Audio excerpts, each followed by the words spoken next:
हरे कृष्णा कृष्ण कृष्ण हरे हरे, हरे राम राम राम हरे हरे। हरे कृष्णा कृष्ण कृष्ण हरे हरे, हरे राम राम राम हरे हरे। हरे कृष्णा कृष्ण कृष्ण हरे हरे, हरे राम राम राम हरे हरे। हरे कृष्णा। भक्तवत्सल भगवान श्री जगन्नाथ स्वामी की जय, जगन्नाथ बलभद्र सुभद्रा रमणानी की जय, जय श्री नीलाचल जगन्नाथपुरी धाम की जय। हरे कृष्णा। उपस्थित सभी भक्तों को आज के श्री जगन्नाथ कथा में स्वागत है, जहाँ पे आज हम सभी चर्चा करने वाले हैं कि कैसे परम ब्रह्म भगवान श्री जगन्नाथ वो परम अनुमंता है, परम उपदेष्टा है, कि कैसे उनके इच्छा अनुसार इस जगत में सब कुछ परिचालित होता है, नियंत्रित होता है। और सर्वोपरि भगवान जो कि सर्व विषय के भोक्ता हैं, कैसे वो अद्भुत लीलाओं को संपादित करते हैं अपने इच्छा अनुसार, और जो आई है सिर्फ और सिर्फ अपने भक्तों के हृदय में जो सुप्त प्रेम है उसको आस्वादन करने। तो इस रसमाधुरी तत्व के बारे में आज हम लोग जानेंगे कि कैसे भगवान श्री जगन्नाथ वो है परम अनुमंता और परम उपदेष्टा। तो चलिए शुरुआत करते हैं मंगलाचरण के माध्यम से। ओम अज्ञानतिमिरान्धस्य ज्ञानाञ्जनशलाकया चक्षुरुन्मीलितं येन तस्मै श्री गुरुवे नमः। श्री चैतन्य मनोभीष्टं स्थापितं येन भूतले स्वयं रूप कदा मह्यं ददातीश पदान्तिकं। वन्देऽहं श्रीगुरु श्रीयुतपदकमलं, श्रीगुरु साग्रजात सहगण रघुनाथान्वितं तं सजीवं स्वादयित स्वावधूत परिजन सहितं कृष्ण चैतन्य देवं श्री श्री राधा कृष्ण पादान सहगण ललिता श्री विशाखान्वितांश्च। हे कृष्ण करुणा सिंधु दीन बंधु जगतपते, गोपेशु गोपिका कांते राधा कांत नमस्तुते। तप्त कांचन गौरांगी श्री राधे वृंदावनेश्वरी विश्वभानुसुते देवी प्रणमामि हरिप्रिय। नीलांचल निवासाय नित्याय परमात्मने बलभद्र सुभद्राभ्यां जगन्नाथाय ते नमः। जय श्री कृष्ण चैतन्य प्रभु नित्यानंद श्री अद्वैत गदाधर शिवासादि गौर भक्तवृंद। सभी बोलिए एक साथ मेरे साथ, हरे कृष्ण कृष्ण कृष्ण हरे हरे, हरे राम राम राम हरे हरे। जय श्री भक्तवत्सल भगवान श्री जगन्नाथ स्वामी की जय। हरे कृष्णा। तो आज हम बताने जा रहे हैं आप सभी को भगवान कैसे परम कृपामय है, भक्तवत्सल है, और भक्तवत्सल होके वो अपने भक्तों के सहित कैसे अद्भुत लीला को प्रकट करते हैं, जिसके माध्यम से वो परम आनंद को आस्वादन करते हैं। तो अभी हम जानेंगे भगवान श्री जगन्नाथ के लीला महत्व में, जहाँ पे करार बाई बोल के एक महिला माता थी, जो जगन्नाथपुरी धाम में भगवान श्री जगन्नाथ के बहुत ही हृदय के प्रेम से जगन्नाथ के प्रसन्नता हेतु खिचड़ी बनाती थी। बहुत ही सुंदर मनोरम लीला है, बहुत ही ध्यान पूर्वक सुनिए। ये सब लीला सब जगह में नहीं मिलेगा, बहुत ही गूढ़तम लीला है। भगवान जगन्नाथ के जितने भी लीलाएं हैं वो सब इतने गूढ़ रहस्यमय हैं, जिसके बारे में सभी शास्त्रों में वर्णन नहीं किया गया है। तो अभी जहाँ पे भगवान जगन्नाथ के इस गुप्त भक्तवत्सल लीला के माधुर्य को हम प्रकट करने जा रहे हैं, आप लोग बहुत ही ध्यान पूर्वक सुनिए।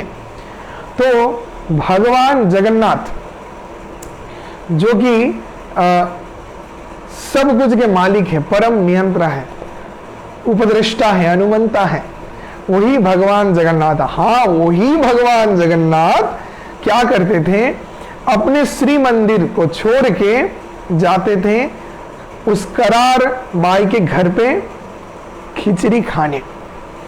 अब श्री मंदिर जो है, जहां पे भगवान जगन्नाथ रहते हैं, श्री कथा का अर्थ होता है श्री मंदिर अर्थात श्री देवी का मंदिर, श्री अर्थात लक्ष्मी देवी, अर्थात लक्ष्मी देवी के मंदिर में भगवान श्री जगन्नाथ सुभद्रा देवी, बलदेव और सुदर्शन को लेकर विराजित हैं, जो कि जगन्नाथ नीलाचलपुरी धाम में उपस्थित है। अभी उस मंदिर में भगवान के दैतापति पांडा आदि सभी मिलकर श्रद्धा के सहित भगवान को जो कुछ भी भोग लगाते थे, और तो भगवान उतना प्रेम से क्या करते थे, भगवान श्री मंदिर छोड़ के चले जाते थे करार बाई के पास। अब श्री मंदिर में भगवान जगन्नाथ को जो सुंदर तरीके से खिचड़ी बना के खिलाया जाता था, लेकिन भगवान जगन्नाथ को पसंद नहीं आता था।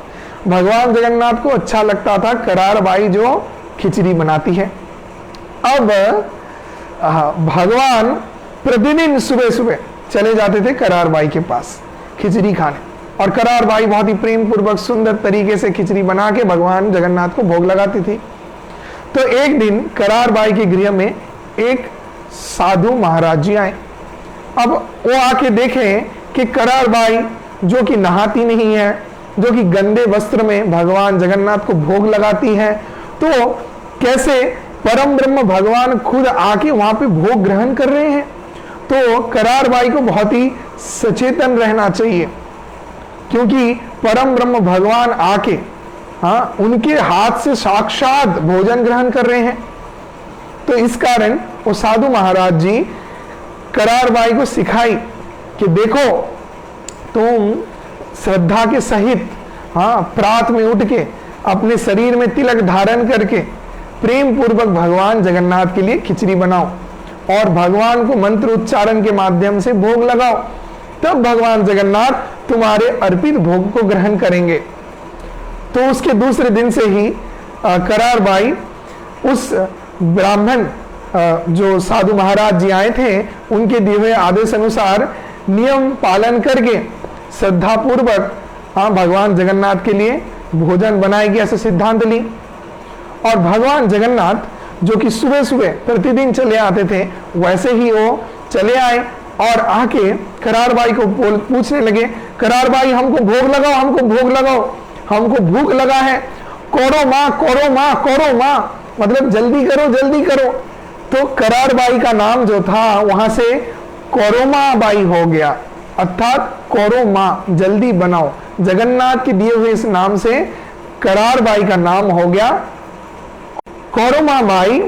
वो सुंदर तरीके से इस खिचड़ी को बनाएगी, लेकिन उसके पहले वो सिद्धांत ले रही थी, कल को हमको साधु महाराज जी बोल के गए जगन्नाथ भोग ग्रहण करेंगे, तो बहुत ही ध्यान पूर्वक हमको अच्छे तरीके से भगवान के लिए पकवान बनाना है। तो वो सुबह सुबह उठ के नहाने गई।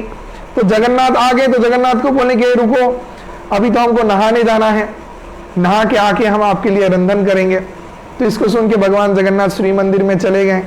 फिर जगन्नाथ श्री मंदिर से जब खाने आए, तब देख रहे कोरोमा बाई साड़ी पहन के तिलक धारण करके तैयार हो रही है। तो जगन्नाथ बोले, अरे हमको खाने दो कोरोमा।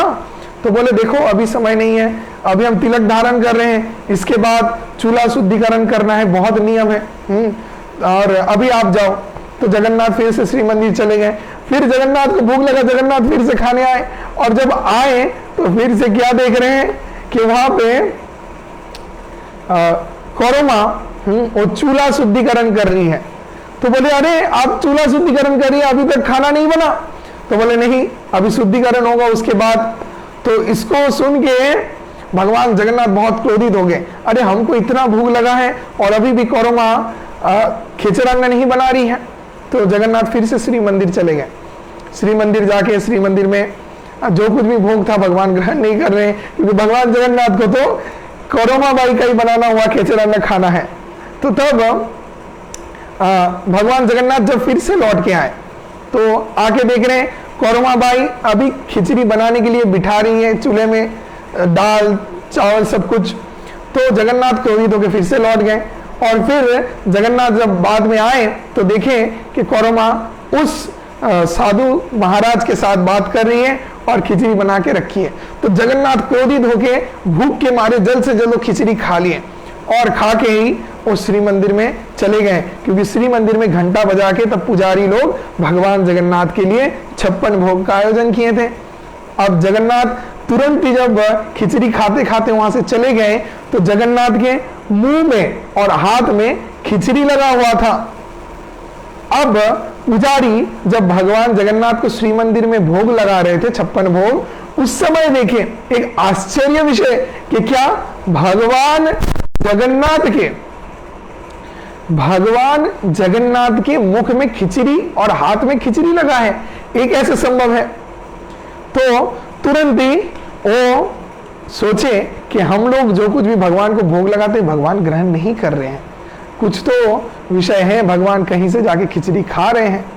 तो तत्क्षणात उसी समय भगवान जगन्नाथ उस पुजारी को आदेश दिए, देखो हम करमा बाई के खेचरान्न को ग्रहण करने जाते हैं, लेकिन अभी एक साधु महाराज जी कोई आया है जो कि करमा बाई को बुद्धि दे रहा है कि ऐसे ऐसे नियम पालन कीजिए और ऐसे नियम पालन करके भोग लगाइए हमको। और उनके इस नियम के चक्कर में करमा बाई हमारे लिए प्रेम पूर्वक जो खेचरान्न बनाती थी वो भूल गई और हमको असुविधा हो रहा है, हमको भूख लग रहा है, हम खा नहीं पा रहे। तो करमा बाई को इस विषय को समझाने के लिए तुम उस साधु महाराज जी को जाके बोलो कि वो करमा बाई को जाके समझाए कि जैसे करमा बाई पहले भोग लगाती थी वैसे ही भोग लगाए, उसको ज्यादा कुछ नियम पालन करने का प्रयोजन नहीं है। तो इसको सुनने के बाद तत्क्षणात वो पुजारी भगवान जगन्नाथ का चले गया दौड़ के करमा बाई के घर में और वहां पे देखा वो साधु महाराज जी हैं। तो साधु महाराज को पहले पकड़ के बोला कि तुम कितने मूर्ख हो, जानते हो भगवान जगन्नाथ कितने असंतुष्ट हैं तुम्हारे इस कार्य से, तुम अभी तुरंत जाके करमा बाई को बोलो कि जिस तरीके से प्रेम पूर्वक वो भोग लगाती थी भगवान जगन्नाथ को खेचरान्न बना के वैसे ही बनाए और कोई भी नियम पालन करने का जरूरत नहीं है। तो इसको सुन के डर के मारे तुरंत ही वो साधु महाराज जी जाके करमा बाई के चरण में गिर गई और बोली, अरे साक्षात भगवान आके तुमसे भोजन ग्रहण करते हैं तो तुमको नियम करने का जरूरत नहीं है, हम उस समय गलती करके तुमको ऐसा बोल दिए थे, तो तुम प्रेम के सहित हाँ भगवान जगन्नाथ के लिए जैसे भी भोजन बनाती हो वैसे बनाओ, भगवान जगन्नाथ आके भोजन ग्रहण करेंगे। तो तब से जाके करमा बाई हाँ फिर से पहले जैसे बिना धुले हुए कपड़े में हाँ जैसे अपने मन अनुसार इच्छा अनुसार हाँ भगवान के लिए पकवान बनाती थी वैसे ही बनाने लगी और भगवान जगन्नाथ निष्ठापूर्वक श्रद्धा के सहित उस भोजन को ग्रहण करने आते थे। तो देखते ही देखते समय बीतता रहा। करमा बाई जो वृद्धा थी वो धीरे धीरे रोगग्रस्त होके अपने देह को त्याग कर दी। अब करमा बाई जब इस देह को त्याग करके चली गई तो तब भगवान जगन्नाथ रोने लगे। भगवान जगन्नाथ खाना छोड़ दिए, सिर्फ रो रहे थे। अब सभी पुजारी लोग चिंतित हो गए और सभी दैतापति चिंतित हो गए। सब जाके तब राजा को बोले, हे राजन देखिए भगवान जगन्नाथ क्रंदन कर रहे हैं, भगवान जगन्नाथ रो रहे हैं, भगवान जगन्नाथ कुछ भी 56 भोग के ग्रहण नहीं कर रहे हैं, तो क्या किया जा सकता है। तो राजन जाके हाथ जोड़ के जगन्नाथ से प्रार्थना की, हे प्रभु ये तो आपके प्रकृति का बनाया हुआ नियम है, यहाँ पे जन्म होगा जिसका उसका निश्चित मृत्यु है और जिसका मृत्यु हुआ है उसका निश्चित जन्म होगा, तो ये तो हमारे हाथ में नहीं है।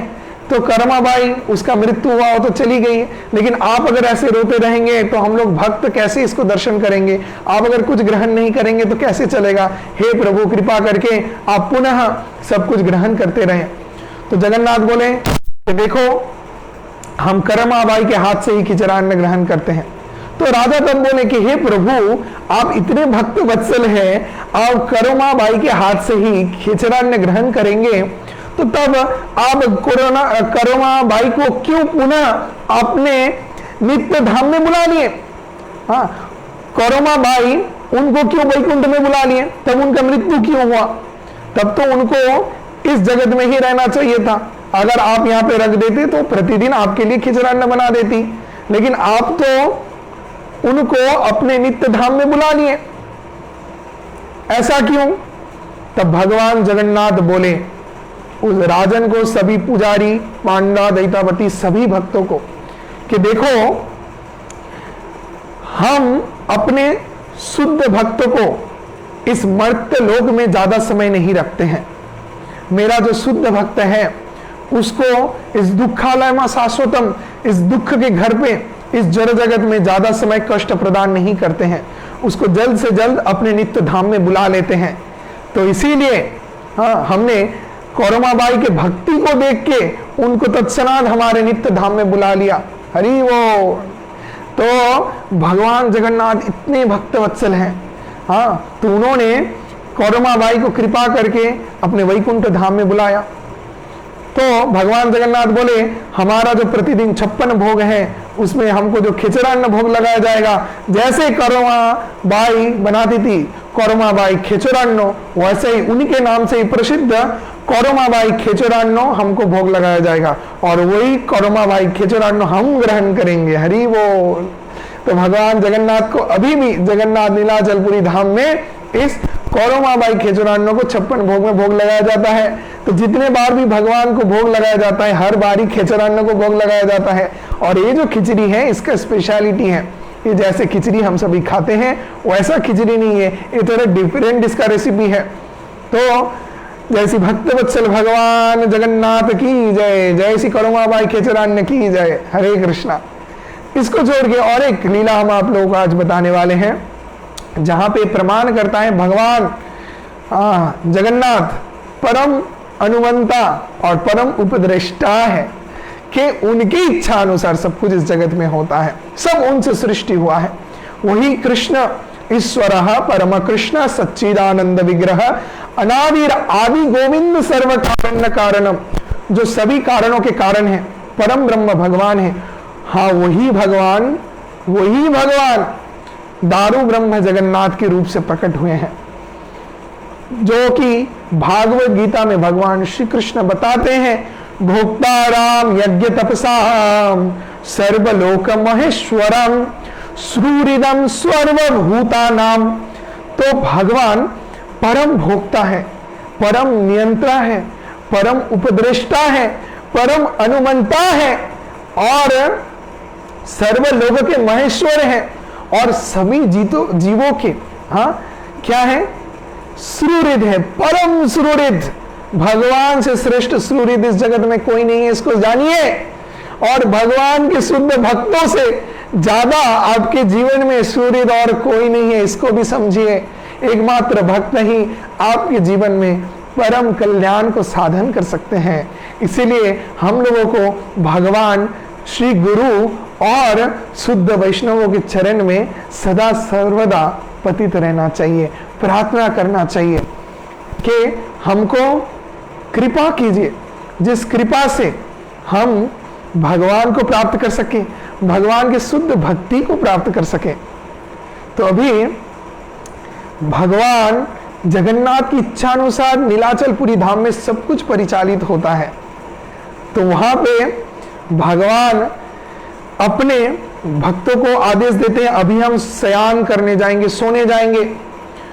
तो तब तत्क्षणात दैतापति वर्ग जो वो सपनादेश में जानते हैं जगन्नाथ अभी सोने जाएंगे, तो निद्रा देवी को लेके आते हैं। भगवान के लिए सुमधुर कीर्तन गाया जाता है। पहले भगवान के लिए नृत्य परिवेशन किया जाता था, अभी भी होता है, जो कि हम लोग दर्शन नहीं कर सकते। देवी देवता लोग आते हैं, किन्नर चारण गंधर्वगण आते हैं जो नृत्य करके भगवान की संतुष्टि विधान करते हैं। तो जगन्नाथपुरी में कब को भगवान को भोग लगाया जाएगा, कब को भगवान का मंगल आरती होगा, कब भगवान निद्रा से उठेंगे, कब भगवान शयन में जाएंगे, कब भगवान भोजन ग्रहण करेंगे, सब कुछ भगवान की इच्छा अनुसार होता है। वहां पर निर्दिष्ट समय काल बोल के ऐसा कुछ नहीं होता। ऐसा एकमात्र स्थान है इस पूरे विश्व में, सिर्फ नीलाचल जगन्नाथपुरी धाम। तो नीलाचलपुरी धाम महत्व में बताए जा रहे हैं, ऐसा वर्णन किया गया है कि नीलाचल जगन्नाथपुरी धाम में जो भी व्यक्ति जाता है उसका सभी कृत पाप नाश हो जाते हैं। और इतना ही नहीं, जो व्यक्ति जगन्नाथपुरी धाम होके आता है, आने के बाद में भी जितने भी पाप रहते हैं वो सब पाप भी नाश हो जाते हैं। हरि बोल।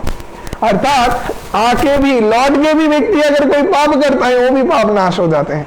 तो इधर एक कंडीशन है, मतलब अगर आप ऐसा चेतना सोच के फिर से पाप कर्म करते रहे कि नहीं हम तो जगन्नाथपुरी धाम होके आए हैं, हमारा पूर्व कृत सभी पाप नाश हो गए हैं, अभी हम जितने भी पाप करेंगे वो सब पाप भी नाश हो जाएंगे, तब तो बहुत अच्छा है।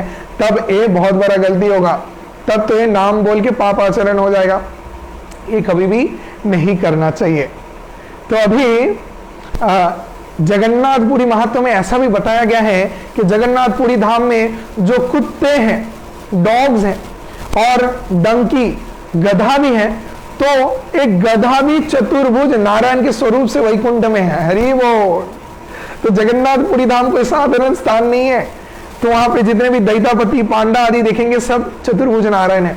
कुत्ते भी वहां के चतुर्भुज नारायण, और गधे भी बोला गया है चतुर्भुज नारायण के स्वरूप में वैकुंठ धाम से है। तो इसीलिए वहां पे पूर्ण रूप से भगवान के अद्भुत लीलाएं, भगवान की इच्छा अनुसार सब कुछ संपादित होता है। अब भक्तवत्सल भगवान जगन्नाथ, हाँ, उनके और एक सुमधुर लीला को हम लोग श्रवण करने वाले हैं, जहां पे भगवान की इच्छा से ही सब कुछ जगन्नाथपुरी धाम में परिचालित होगा। एक समय का बात है जहां पे रामानुचार्य जी श्री नीलाचल जगन्नाथपुरी धाम को परिभ्रमण करने, भगवान की सेवा पूजा को दर्शन करने आए थे। अब रामानुचार्य जी जैसे हम लोग जानते हैं कौन है, हमारे श्री संप्रदाय के आचार्य हैं, संप्रदाय आचार्य श्री पाद रामानुचार्य, जो कि लक्ष्मी जी से जो परंपरा आ रहा है उस परंपरा को हम सभी के पास लेके आए। तो शंकराचार्य के तत्व को खंडन किए रामानुचार्य जी, और विशिष्ट अद्वैतवाद को प्रतिष्ठा किए। वही सबसे प्रसिद्ध, जगत प्रसिद्ध रामानुचार्य जी जगन्नाथ भगवान के सेवा पूजा को दर्शन करने आए थे। अब वो जब नीलाचल जगन्नाथपुरी धाम में आए तो जगन्नाथ की सेवा पूजा को देख के बहुत ही आश्चर्य विरंबित रह गए कि कैसा है।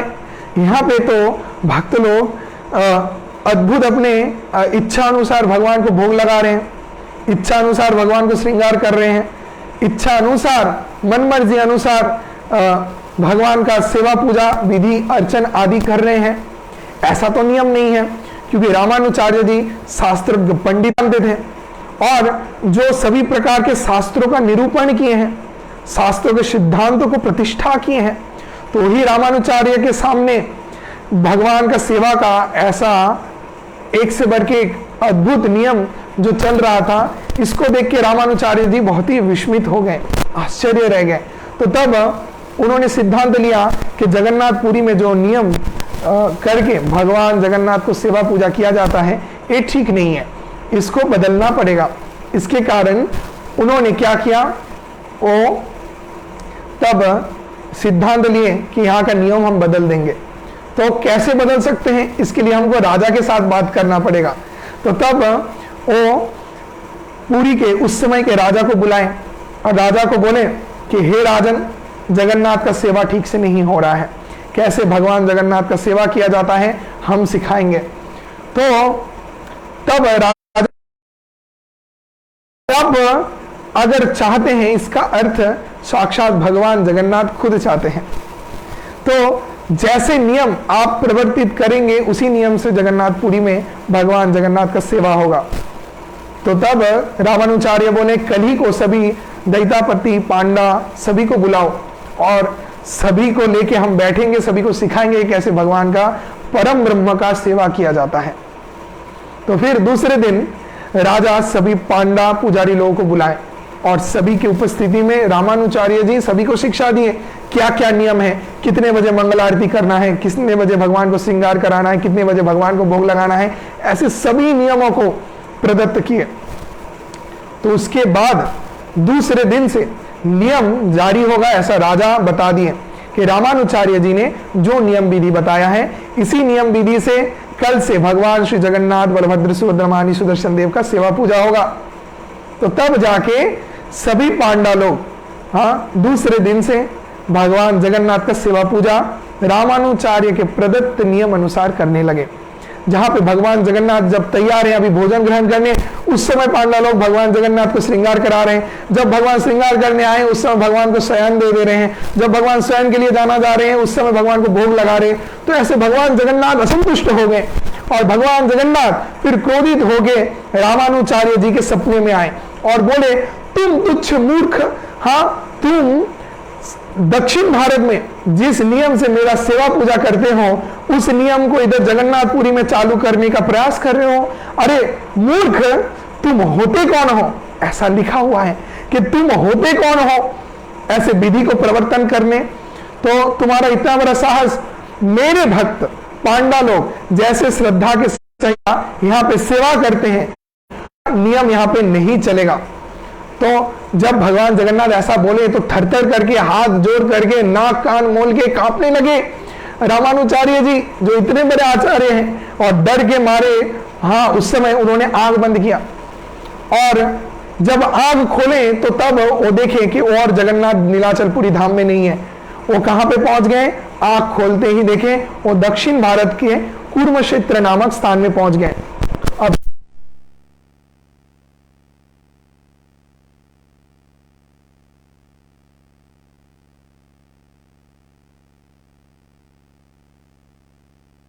तो वही कछुआ भगवान जिस स्थान में प्रकट हुए थे उस रूप से उस स्थान को कुरुक्षेत्र बोला जाता है। तो रामानुचार्य जी सुबह को जब आंख खोले तो देखिए वो कुरुक्षेत्र में सोए पड़े हुए हैं, तो आश्चर्य रह गए कि कैसे सुबह वो वहां पे पहुंचे। तो भगवान जगन्नाथ रात को ही गरुड़ जी को भेज दिए और गरुड़ जी के पीठ में रामानुचार्य को बिठा के सुबह सुबह वहां पे पहुंचा दिए और बोले तुम अयोग्य हो, तुम जगन्नाथपुरी धाम में यहाँ के माधुर्य को नहीं समझोगे। तो जगन्नाथपुरी धाम में जो माधुर्य रस है वहां पे औदार्य रस है, हाँ वहां पे सभी प्रकार के रस का मिश्रण है, ऐसा दुर्लभ है, ऐसा सब स्थान में नहीं मिलता है। जैसे कि हम लोग जानते हैं नवद्वीप मंडल, नवद्वीप धाम है। अब जो नवद्वीप है, नवद्वीप में औदार्य धाम कहलाया जाता है, वहां पे महाप्रभु का औदार्य है और माधुर्य वृंदावन में है।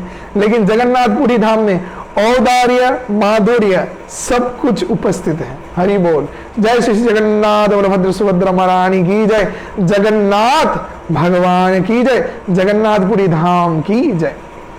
तो आज हम लोग बहुत ही मधुर भगवान श्री जगन्नाथ के दो अद्भुत लीला को श्रवण किए, जो कि दर्शाता है कि परम भगवान परम उपदृष्टा और परम अनुमंता है।